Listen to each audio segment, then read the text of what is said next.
নমস্কার। Arogyam health care পুরুলিয়ার তরফ থেকে আমি doctor Pankaj Singhania, MDDM endocrinology. আপনাদের সকলকে আজকে আমাদের এন্ডোক্রিন অ্যাওয়ারনেস এর ভিডিওতে স্বাগত জানাই।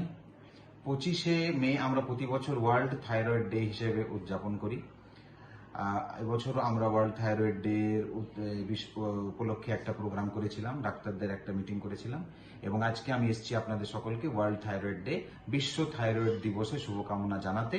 এবং আমাদের উদ্দেশ্য হলো এই বিশ্ব থাইরয়েড দিবস পালন করাটা থাইরয়েড রোগের বিষয়ে সচেতনতা সাধারণ মানুষের মধ্যে পৌঁছে দেওয়া, মানুষের মধ্যে থাইরয়েডের চিকিৎসার জন্য উৎসাহ দেয়া, মানুষ যেন পেশেন্টরা যারা থাইরয়েড রোগে ভোগেন তারা যেন থাইরয়েড নিয়ে চিকিৎসকের কাছে গিয়ে সুচিকিৎসা পেয়ে নিজের জীবনের কোয়ালিটি অফ লাইফটাকে ইমপ্রুভ করতে পারে।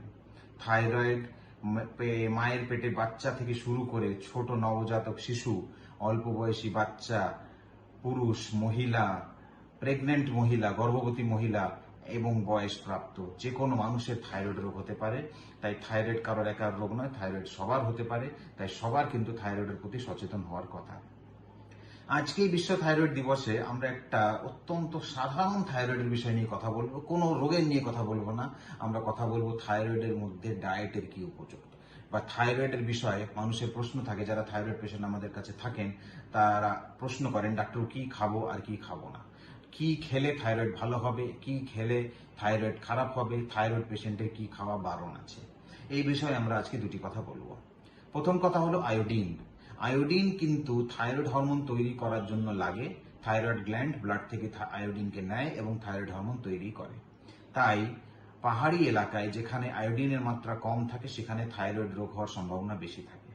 কিন্তু যখন থেকে নুনের মধ্যে আয়োডিন প্রায় বাধ্যতামূলক হয়ে গেছে এবং মোটামুটি 90 থেকে 95% মানুষ কিন্তু শতাংশে আমাদের দেশে আয়োডিন যুক্ত প্যাকেট নুন ব্যবহার করেন, তাই সেক্ষেত্রে আয়োডিন সংক্রান্ত থাইরয়েডের সমস্যা বা থাইরয়েড হরমোনের অল্পতা কিন্তু আর দেখা যাচ্ছে না। এরপরে চলে আসবো শাকসবজি, যেমন বিনস, ফুলকপি, পাতাকপি ইত্যাদি খেলে থাইরয়েডের কি সমস্যা হয়। এই সবজিগুলোর মধ্যে কিছু এমন জিনিস থাকে যেটার জন্য থাইরয়েডের সমস্যা হতে পারে যদি অতিরিক্ত পরিমাণে এই সবজিগুলো কাঁচা খাওয়া হয়।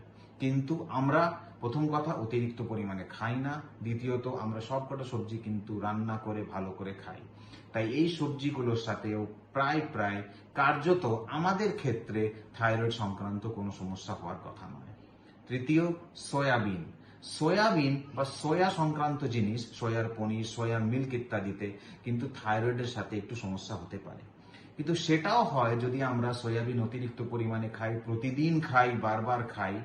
এবং যদি খুব বেশি সয়াবিন নিয়ে সচেতন হতে হয় তাহলে থাইরয়েডের ওষুধ সকালে খালি পেটে খাওয়ার পর কিছুক্ষণ বাদে সয়াবিন সংক্রান্ত জিনিস খাবেন। সব মিলিয়ে সয়াবিন সংক্রান্ত জিনিস খেলেও থাইরয়েডের সমস্যা হয় না।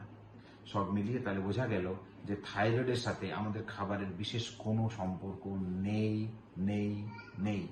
তাই নিশ্চিন্তে থাইরয়েড পেশেন্ট সব রকম খাবার খেতে পারেন, সব রকম খাবার উপভোগ করতে পারেন, কিন্তু নিজের থাইরয়েড ওষুধের তা অবশ্যই টাইম মতন খাবেন। যখন বলা থাকবে থাইরয়েডের ব্লাড টেস্ট করবেন এবং নিজের চিকিৎসার সাথে যোগাযোগ করবেন।